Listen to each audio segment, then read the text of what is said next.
Welcome to the Music Lounge. We are back with our favorite guest hosts, Susan, and of course, Perry. We recorded an episode about a month ago talking about some layoffs and, how to be positive in the job market and a little bit about mental health. And since we've last talked, there's been obviously some major news of MTV in Europe and Skydance here in the US with layoffs. And, I think it's important to let our viewers know how we're handling this market of looking for work and what we're doing for mental health. And then the day we're taping, the Grammy noms came out. So maybe we'll just take a little peek at that.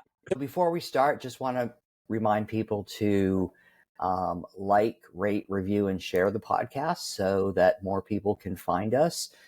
And for those people who do watch and listen and like our posts on social media, thank you. It's been a good couple weeks. Got some good guests, so please go back into the archives.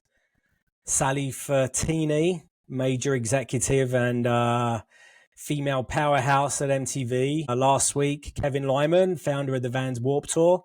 A lot of interesting things there, but this week, the job pool has become a lot bigger. And where does that leave us? Yes. Sorry for all those guys that are recently out of work. Welcome to the club. And if anyone can get some inspiration on how to handle this, we have a lot of experience. Well, first of all, I'd like to say it's a club I don't want to be in. Yeah. But I feel like founding members of a club that we don't want to be in. We are. Listen, there's a lot of reasons why there's a lot of retrenchment in business and in the entertainment business. Mergers, AI, overhiring, possibly. Overhiring. It is, and corporations now. I mean, not that they weren't looking at their bottom line before, but now it's like the holy grail for everybody. And the easiest way to achieve numbers is to reduce staff. And unfortunately, what ends up happening is you realize that you're cutting so much that you can't actually achieve your business goals. Hopefully, some people end up getting rehired. But as you said, the Paramount Skydance merger happened over the summer. We knew that some layoffs would be coming on the Paramount side, the cable side, and there's a lot of very senior executives across all of Paramount who were let go, in addition to some people at MTV that we knew, that we had worked with, when we were there, who were no longer at the company. So it's definitely a tough time for a lot of people. Yeah. When you look at the MTV brand, it was something that our generation grew up with. We worked there, and it was a brand that you thought would always redefine its place in music and tech and entertainment culture. You wouldn't think it would be dissected and almost on the verge of disappearing. In the UK, channels have gone away. It doesn't stand for what it used to as a place to go to hear new music and discovery. And it's kind of sad that a brand that you thought would reinvent itself, which was known for that, has come to barely hanging on. Well, the interesting thing, too, is that they announced that the one show that seemed to be doing well for them was Ridiculousness, and they announced that they're canceling that also. Right. I mean, Susan, the last of when you were there, it was basically acquisitions and other programming that was rating that wasn't necessarily MTV's programming. It was acquired content like Martin and some other shows. Yeah. I feel like the shows that did well, besides, you had the Jackasses, you had the Wild Boys, Scarred. I remember those. Yeah. And then you have the strip shows that would air after TRL, like Room Raiders, who, by the way, somebody ripped that off. And I'm not sure if it is YouTube or there's actually a brand that's doing it. And it's like with a partnership with like a Zillow or something. That's why I remember Really? it, because I was reading about partnerships, and they literally, like, whoever wrote the article called out like it's a ripoff of Room Raiders. So, but you had like those shows that were relatively inexpensive to produce, but the shows that really had high ratings, like the Osbournes and the Newlyweds or Diary or Cribs, we were the conduit with the audience and talent, being able to give them that insider view that they couldn't get before. And now celebrities overshare on their social handles. They don't need to have that conduit anymore. They can go directly to the audience. So it's just different. Technology has changed everything, including the way people consume their content. Younger kids now are just watching short clips on YouTube. They're not really watching television like we did. But to us, television, like MTV, that's how we found out like what new music was, what was cool, what people were wearing. That's the only place where we could see our favorite pop stars or rock stars perform. Well, I think MTV had an opportunity to be the Vivo, right? Like own music video content, whether it was on demand streaming like Vivo is, YouTube. MTV had an opportunity to go into that short form streaming. MTV had an opportunity to buy YouTube before Yeah. Google did. So there you go. I mean, I don't know. Well, we know that just videos don't rate. We knew that, that was happening in the 90s, where then that's why long form content was slowly introduced to the schedule. They could own streaming. Owning YouTube, if they owned YouTube, would they be making money? Oh, absolutely. Yeah. Yeah. Well, but here's the thing though, would MTV have been able to do with YouTube what Google has been able to do with YouTube? And who knows what the answer to that is. But I do think that, the Google is those are tech companies. There's a lot of programmers on the back end that MTV wouldn't have had.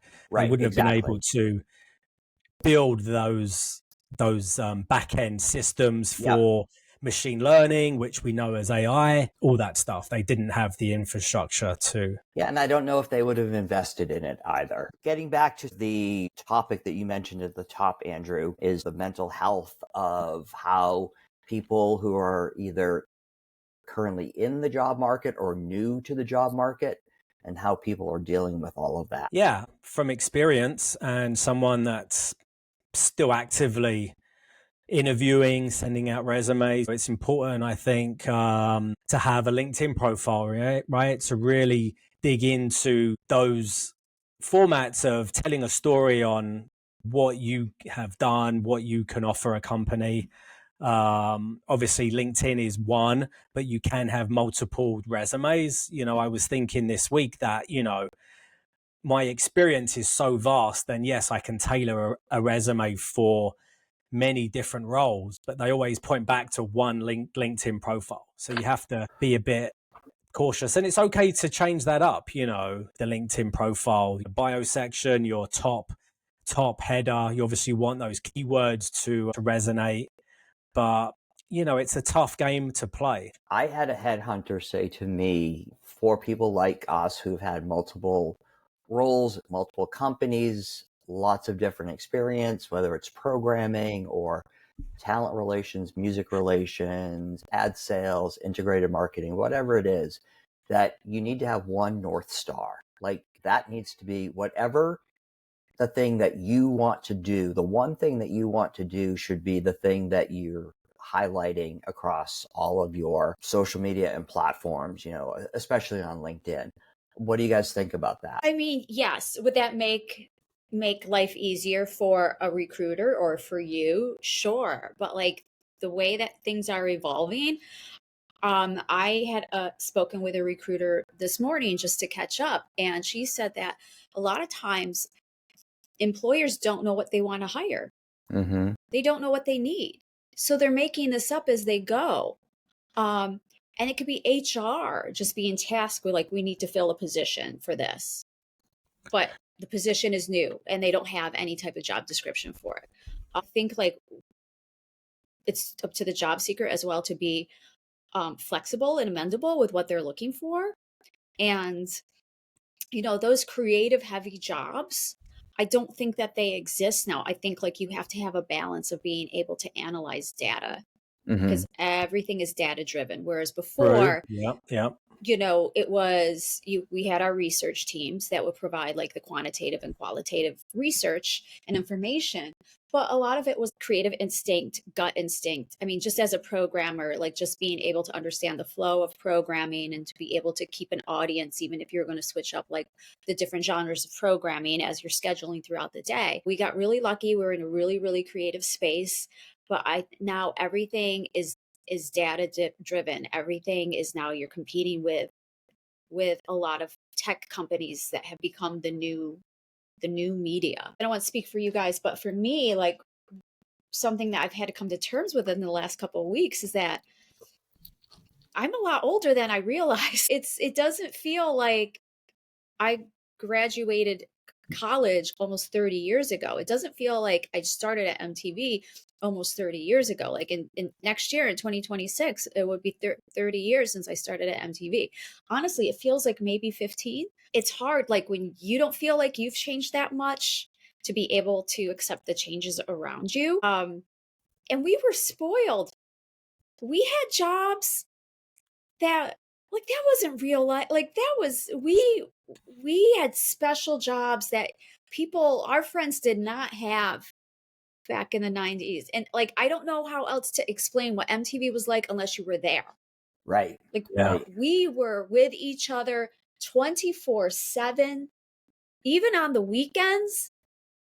If we weren't working something on the weekends, like, TRL's New Year's Eve countdown, or maybe we were like away shooting something for spring break, or want to be a VJ that ran into like a weekend type of stunt, we were going out to shows, to parties. Like, so it was more than just a job for us. Like, we became a family. And like, you don't realize it until you leave and you go to other places where you're just like, oh my God, like this is why doesn't everybody want to hang out after work? Like nobody's going, what, you're going home? I don't get it. But that So, yeah. So, and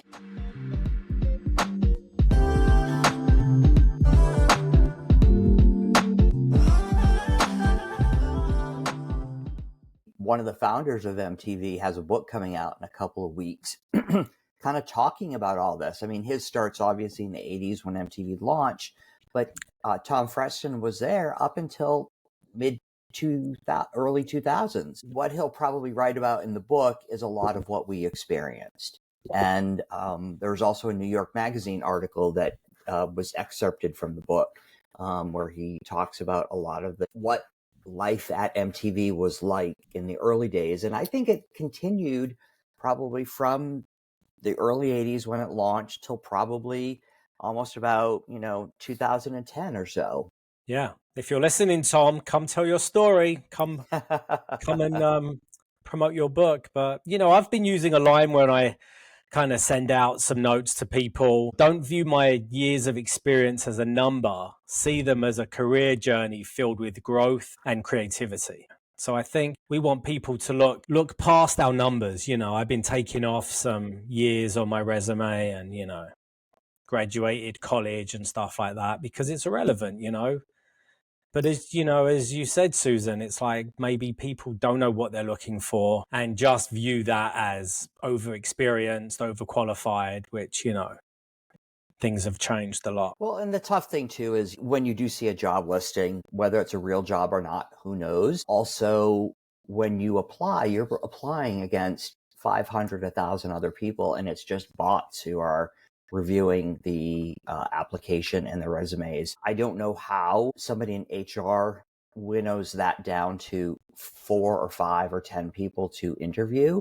I have a feeling that they probably already have someone in mind anyway that they plan to hire. So it's really useless proposition to really apply for a lot of these positions.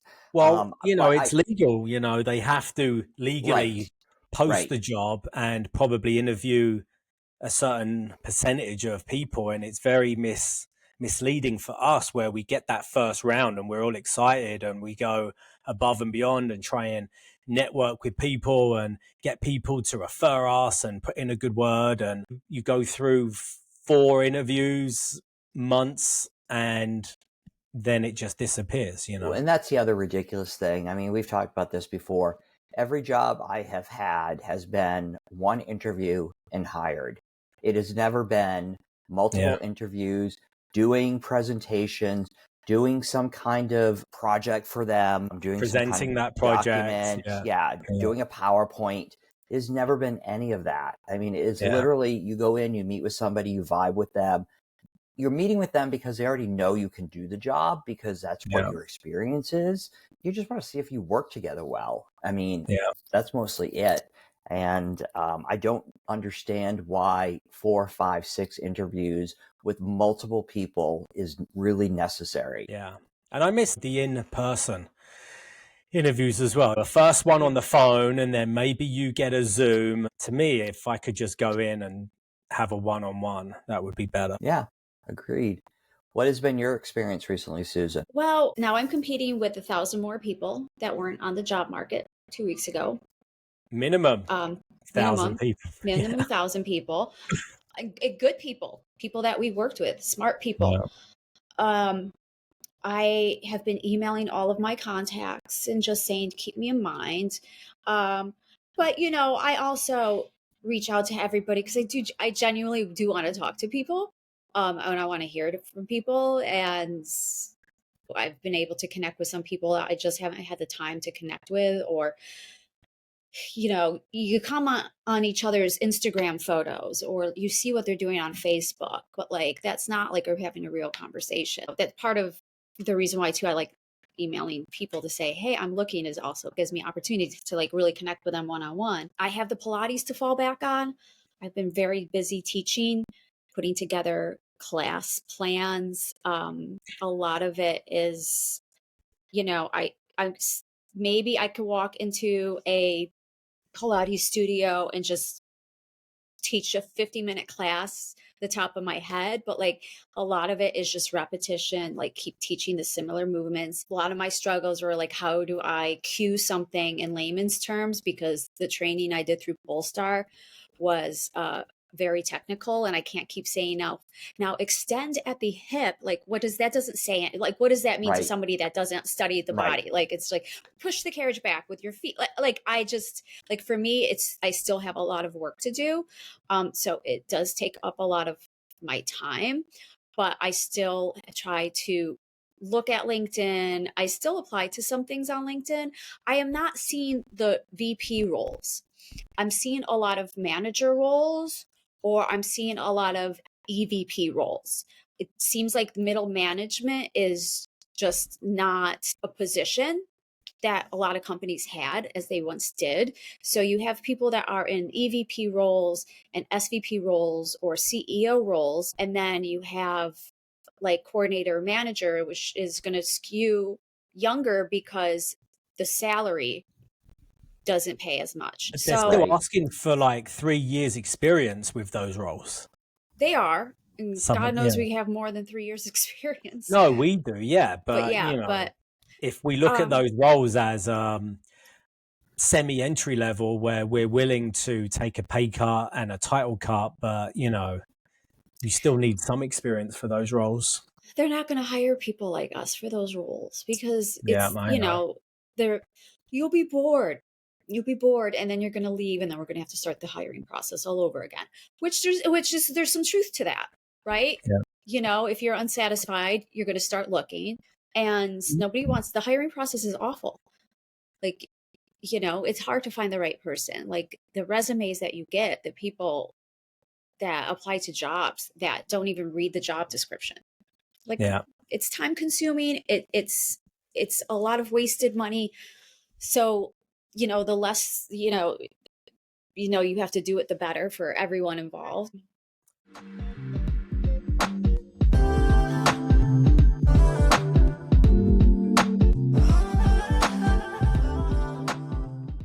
Going back to when you were saying about creating your Pilates programming, I took a step out about 10 years ago, and I spent 5 years in the fitness industry as well. And I felt like when I was creating classes, I used the same fundamentals in the programming that we learn working for Paul. So I had an Excel grid, Oh yeah. and some of those skills really translated and crossed over into something totally different, which was pretty cool. It's like those smooth transitions. How do you create the smooth transitions? You can't lose your audience. You don't. Right. Whether it's body part movements or TV shows, Yeah. And for me, like with Pilates, it's like, okay, like I want to be able to teach at least like 4 different movements without having to stop and change your springs out on your reformer. Which were commercial breaks. Yes. Exactly. I know. It's like whenever I had a block of music videos that I could program in, let's say 5 versus 3, and then I would have to go to some kind of break, it was better. So yeah, it's funny. I think fitness plays a real mental relief in our current situation. I've absolutely. been, I work out every day. I go to CrossFit, I push myself, and it gives me something else to strive for. I look at the workout the night before. I mentally figure out what I'm going to do and how I'm going to achieve that goal and what my time might be. And it's nice to add something else to my schedule and a routine. And, obviously if you're healthy, you have a better outlook on, life and food. And Perry, you used to swim a lot too, right? Yeah. So, so there was a period of time between when I was at VH1 and MTV. It was about 2 years. One of those I was working for a talk show, and one of those I was freelancing. But that's when I really got back into swimming. It was great because it was something that felt good. It was a stress reliever. It was something to look forward to each week. It was community. It was a way for me to go beyond what was happening with the job search and to just forget about it for 90 minutes while you're in the pool. I think having anything like that which is structured and scheduled is really great if you're in job search mode, because it gives you just at least one thing on a daily or weekly basis that you can count on as a regular thing. And I think that's part of it too, is that when you're in a job search, your day can be so unscheduled. And, when you're used to working 5 days a week or more in an office, and you know what your start time is and you know what your end time is, that you can't change, and you schedule everything around that. But when you've got unlimited hours of time where you can do anything, sometimes you do nothing because you're staring into this blank void of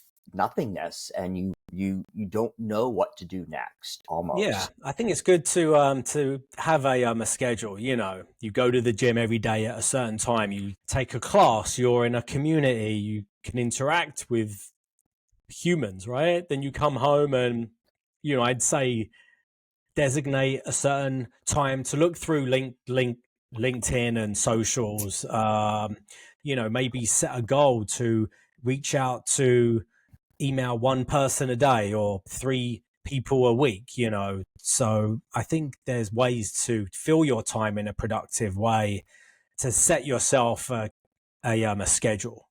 Well, also too, I think 2 other things that I would suggest to people, especially if, it is it's a long-term process. If you've got the financial means to not have to work, volunteering someplace is a really great thing to do, because again, you've got community, you've got a schedule, you feel like you're doing something good for your community. Or if you actually do need to make some extra money, getting a part-time job isn't a bad thing either.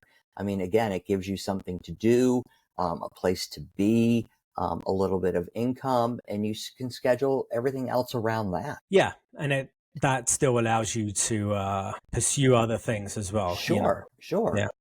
Yeah.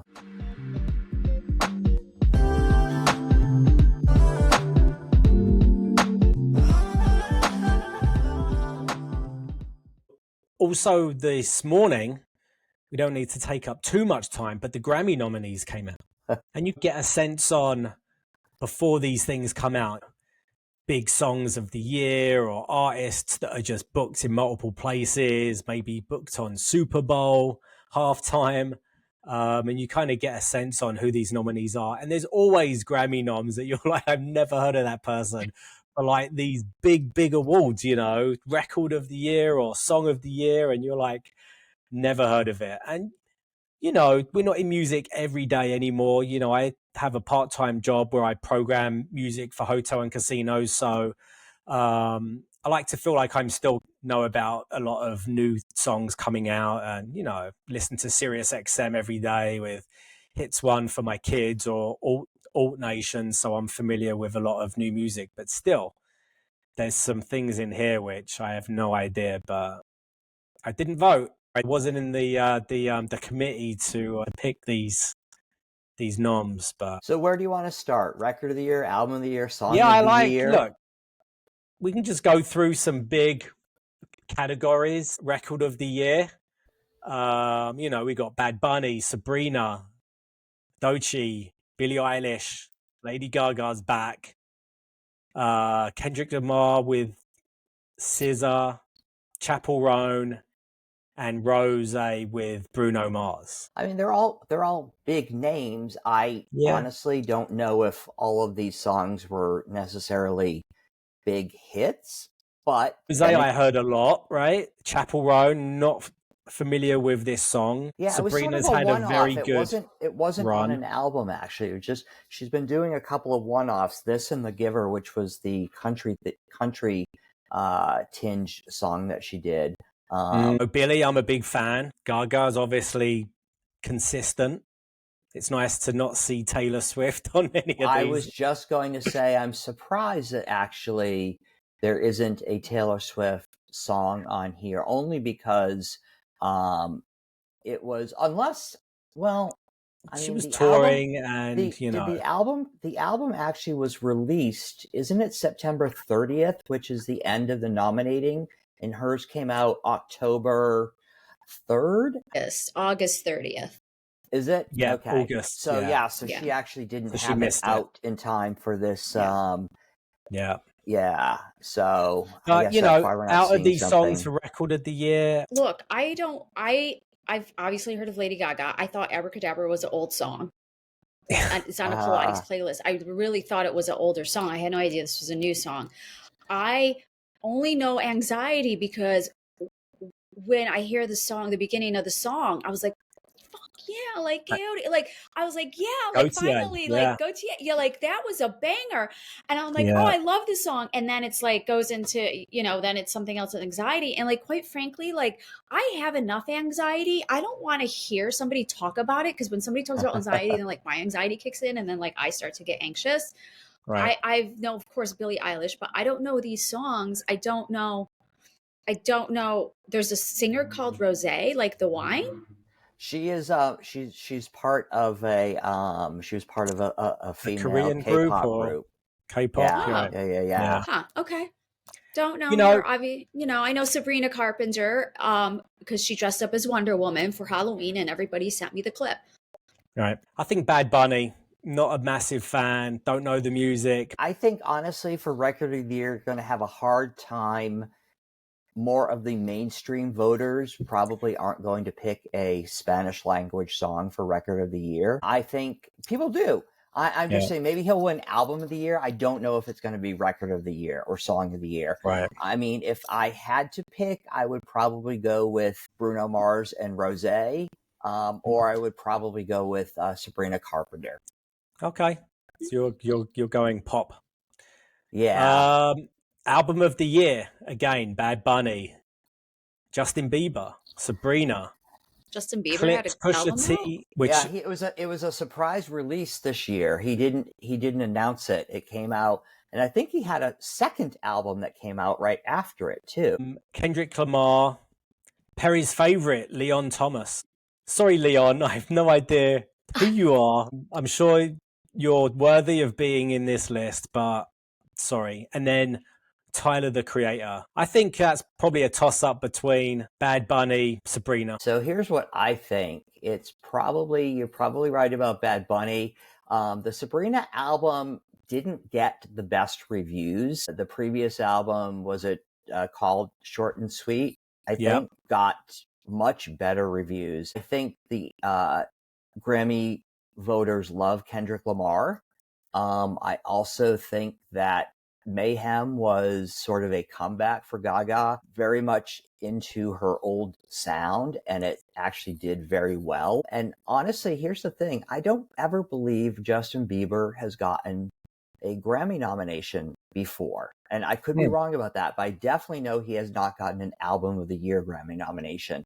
So I think this is I'm not saying he's going to win, but it's an interesting nomination for a surprise album that he dropped. And I think the industry might be, after a break, he's had some time that he hasn't produced anything, might be taking him a little bit more seriously. Yeah, agree with all of that. Song of the Year, you've got Abracadabra, Gaga. You've got Anxiety. APT again with Rose, Bruno Mars. Bad Bunny. This is one that may get it. Golden from Demon Hunters. Yeah, crazy, right? Manchild, Sabrina. Yeah. Talk about the biggest pop culture moment of the year. That movie has done amazingly well. I mean, it is crazy. I was listening to something that said, had it actually been released in theaters, it probably would have been the biggest film of the year. Wow. Wait, is this why I don't know what it is? It's a Netflix movie, and it has done amazingly. It's like the #1 Netflix movie ever. And the music from it has become huge. Remember when kids all loved High School Musical, the musical, or whatever it was? Yeah. Like, not something I would watch, but those songs became huge with that audience. And I think that's what's happening with K-pop Demon Hunters also. Yeah. So, well, we'll see. Song of the Year could go to them. Category 4, Best New Artist. I want one of you to name a song by one of these artists. Lola Young, Messi. Okay. I don't know who any of these people are. So I mean, are they all influencers? No. They're all up for Best New Artist. But where did they come from? From TikTok? No, they were all on major labels. Yeah. So Olivia Dean, I believe, was opening up for Sabrina on her current tour. Yeah. So she's playing some big venues. Samba played the VMAs. I know that they're an alternative band. Cat's won the Push Award at the VMAs. But I'm gonna the Alex Warren song "Ordinary" is probably the biggest song of all the people in this group. It feels to me a little bit like the Teddy Swims song from last year. Yeah, it's the big vocal.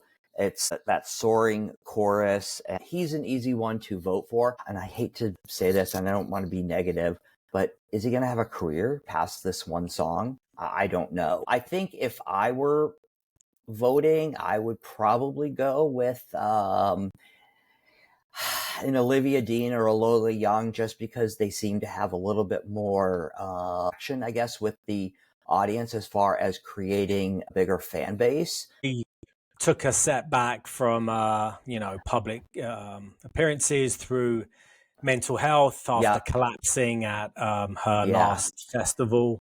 It feels to me like Addison Rae is, what's that term they use, industry plant? I think she was actually an influencer first before she became a musician. So I think Susan's right. There are influencers on this list. Yeah. And, advise everyone to go and look at the nominations. You've still got Best Pop featuring Bieber and Sabrina and Lady Gaga. So these artists are pretty much covered across multiple categories. We don't know the final numbers yet, but I'm sure there'll be some leaders. But it seems like Gaga, Sabrina, Justin, Bad Bunny are leading the pack. So here's one category that you probably haven't looked at yet, and I just want to run this past you. Both of you are rock fans, I assume, right? I was looking at that. Yeah. Talk about that. Yeah. Best rock performance: Emil and the Sniffers, Linkin Park, Turnstile, Haley Williams, and Youngblood. So the Youngblood. Deftones? No Deftones. I mean, Youngblood. that's the album I was listening to. Sorry, Andrew. No, they're under best rock album. Deftones. Yeah, you're right. Yeah. Are they? Yeah. Best rock album. Okay. All right. So I still got a little fire in the old afterburners. Turnstile's great. They remind me of old Sting. I need to listen to Turnstile. I haven't actually. Give it to Deftones. Give it to Deftones. I was listening to that album yesterday. I love it. I like Haim. Best rock song. The 9 Inch Nails, Trent, was from the movie Tron, right? They're on the soundtrack.